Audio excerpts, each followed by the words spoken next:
ध्यान का स्वरूप क्या है? सठ कारक रूप में,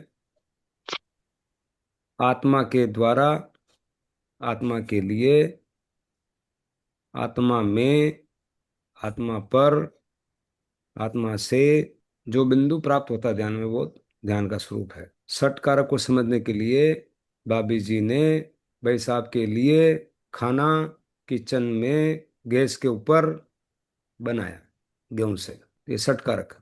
करता कौन? भाभी जी। कर्म क्या? रोटी। किसको देने के लिए? भाई साहब को देने के लिए। कहाँ बनाया? स्थान किचन में, गैस पर। किससे बनाया? गेहूं से। ये छयों छह में कौन है? आत्मा।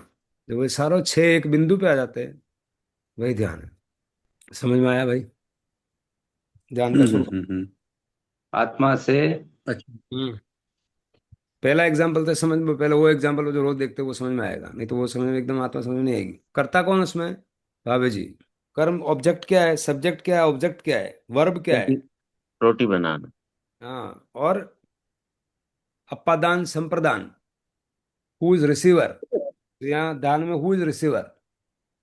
आत्मा ही। हम्म। Who is producer? आत्मा आत्मा। ही। हम्म। What is being produced? आत्मा। आत्मा। फॉर हुम? तो जितने कारक आत्मा सब ही है है। वो सब आत्मा ही है। हम्म। अब ये तो शब्द हो गया, लेकिन कैसे? जब आप ध्यान में उस बिंदु पे जाते हैं, उसको हम्म। अनुभवना, ये नहीं समझ में आता है। बिना गुरु के ये समझ नहीं आएगा, वो शब्द बोलता रहेगा। बिना शासन के बात समझ में आती? हम्म। अहोभाग्य है ये, समझ लीजिए। हम्म। अब आप उस अवस्था को रिलेट करो, जब आप उस क्षण को जीते हो। उस हम्म। क्षण को जान गया वो पंडित है। हम्म। खाणम जानिए पंडित। वो बिजली कौंध गई, उसको जान गया वो पंडित है। वहां दर्शन हम्म। होने हट गया, क्योंकि स्वरूप का दर्शन हो गया।